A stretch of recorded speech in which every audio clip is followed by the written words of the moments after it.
ने सऊदी अरब और तुर्की के साथ मिलकर ट्रायंगल तैयार किया है। पाकिस्तानी पीएम शहबाज शरीफ, सऊदी क्राउन प्रिंस मोहम्मद बिन सलमान और तुर्की के राष्ट्रपति एर्दोगन ने मक्का जॉइंट डिफेंस एग्रीमेंट पर साइन किया। दूसरी ओर खाड़ी में पाकिस्तान की एंट्री से ईरान भड़का हुआ है और शहबाज शरीफ और असीम मुनीर सऊदी अरब पहुंचे। उधर सऊदी अरब पर हूथियों ने जोरदार हमला कर दिया। इधर मुनीर और शहबाज कटोरा लेकर विदेश गए। उधर बलूचिस्तान के लोगों ने पाकिस्तान का झंडा उतारना शुरू कर दिया। देखिए।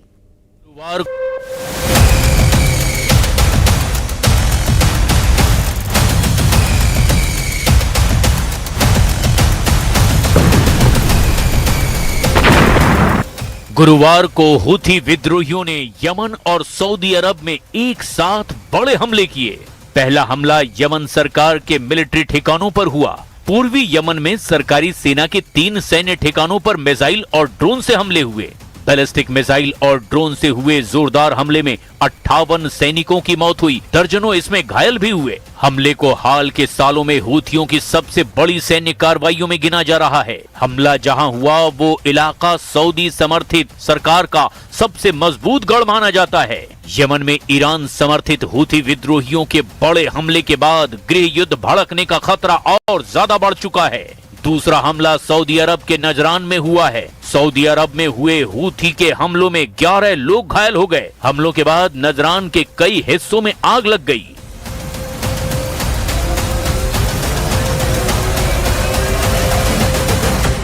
पाकिस्तान के प्रधानमंत्री शहबाज शरीफ, उनके मंत्री और पाकिस्तानी फील्ड मार्शल असीम मुनीर की ये तस्वीरें सऊदी अरब से आई हैं। शहबाज मुनीर के पहुंचते ही सऊदी में हमला हुआ। यमन सीमा से लगे सऊदी इलाके में हूथी विद्रोहियों ने यह हमला किया। हमला तब हुआ जब पाकिस्तानी प्रधानमंत्री शहबाज शरीफ और आर्मी चीफ असीम मुनीर सऊदी में मौजूद थे।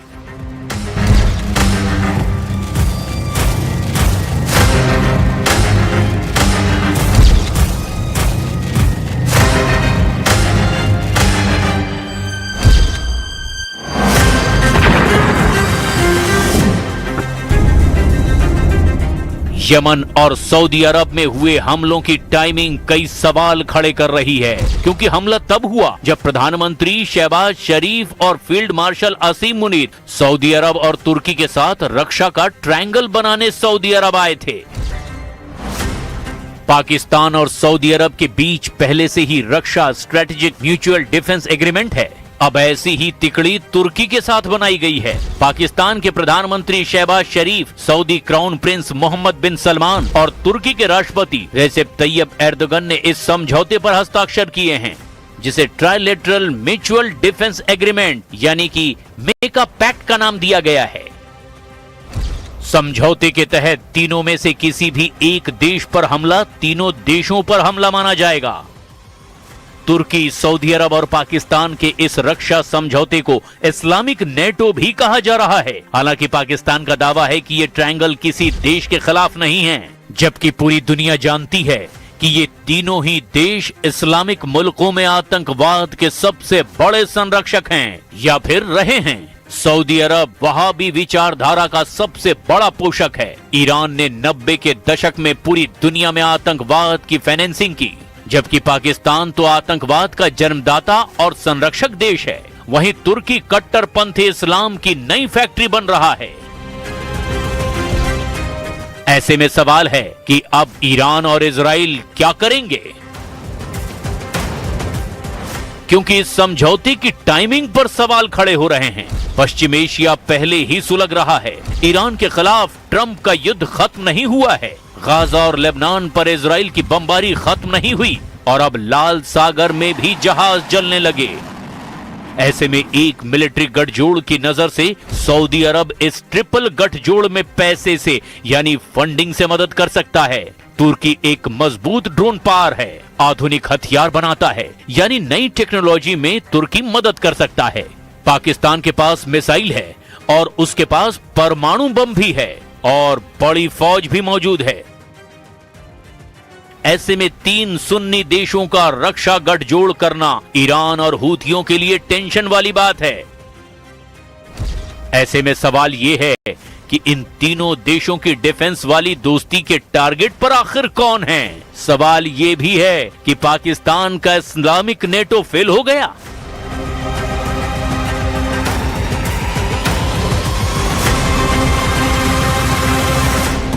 क्योंकि तीनों के प्रतिद्वंदी इस गठजोड़ में किसी के दोस्त भी हैं, जैसे ईरान, तुर्की और पाकिस्तान के करीब है, लेकिन सऊदी अरब का विरोधी है। सवाल ऐसे में ये है कि क्या इसमें और भी देश शामिल होंगे? तुर्की एक नेटो देश है, वहीं सीरिया में एर्दोआन का खास अहमद अल शरा अब इजराइल से समझौता करना चाहता है। कुल मिलाकर नई खिचड़ी तैयार हुई है, जिस पर भारत की भी पैनी नजर है।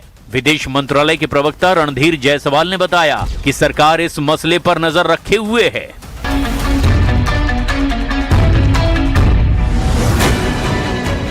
पाकिस्तान के प्रधानमंत्री शहबाज शरीफ, उनके मंत्री और पाकिस्तान के आर्मी चीफ आसिम मुनीर का सऊदी अरब जाना, वो भी तब जब उसी दौरान अमेरिकी राष्ट्रपति डोनाल्ड ट्रंप की वहां के क्राउन प्रिंस के साथ फोन पर बातचीत की खबर आई है। सवाल उठा कि ये महज एक इत्तेफाक है या किसी प्लानिंग का हिस्सा, क्योंकि शहबाज शरीफ के अकाउंट से सऊदी अरब की वीडियो और तस्वीरें शेयर की गई हैं और ये दिखाने की कोशिश हुई कि ऑल इज वेल, जबकि हकीकत ये है कि पाकिस्तान सर से लेकर पैर तक कर्ज में पूरी तरह से डूबा हुआ है और दर दर कटोरा लेकर भीख मांग रहा है। यहाँ तक कि ईरान जंग में मध्यस्थता का ढोंग करने के बदले उसने अमेरिका से 10 अरब डॉलर की स्पेशल आर्थिक मदद तक की मांग की है। अगर ये मदद मंजूर होती है तो पाकिस्तान को अपना विदेशी मुद्रा भंडार बढ़ाने में बड़ी मदद मिलेगी और इसीलिए ट्रंप की क्राउन प्रिंस से बात और शहबाज कैबिनेट की सऊदी अरब में मौजूदगी का कनेक्शन जुड़ता दिखा है। खुद ट्रंप ने बयान दिया कि वो ईरान से बातचीत पर खुद नजर रखे हैं। But I think we're doing very well. I just, I'm involved in the negotiation. I think we're doing fine. It could be soon, yeah. तो क्या शहबाज और उनका कुनबा उम्रा के बहाने सऊदी अरब के जरिए अमेरिका पर पैसों का दबाव बनाने के लिए वहां पहुंचा? क्योंकि मध्यस्थता करवाने का क्रेडिट वो पहले ही ले चुका है और अब किसी न किसी तरह 10 अरब डॉलर अपनी जेब में डालना चाहता है। मुमकिन है कि इसके लिए पाकिस्तान कुछ भी करे। अमेरिका को खुश करने के लिए मध्यस्थता से आगे बढ़कर अब जंग का हिस्सा तक बन जाए। वैसे भी सऊदी अरब ईरान के प्रॉक्सी हूथी विद्रोहियों के खिलाफ जंग छेड़ चुका है और इस बीच पाकिस्तान ने सऊदी अरब और तुर्की से गठजोड़ कर लिया, जबकि सऊदी अरब और तुर्की से ईरान की अदावत सबको पता है।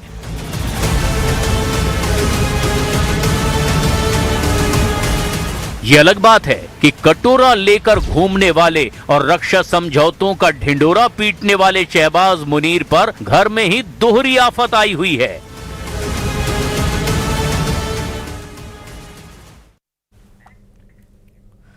और वहीं ट्रंप ने एक बार फिर से ईरान युद्ध जल्दी खत्म होने का दावा किया। उन्होंने कहा कि ईरान ज्यादा देर तक टिक नहीं पाएगा। उधर हॉर्मुज में अमेरिका और इजराइल के जहाजों की एंट्री रोकने के लिए ईरान की संसद में बिल पेश किया गया है।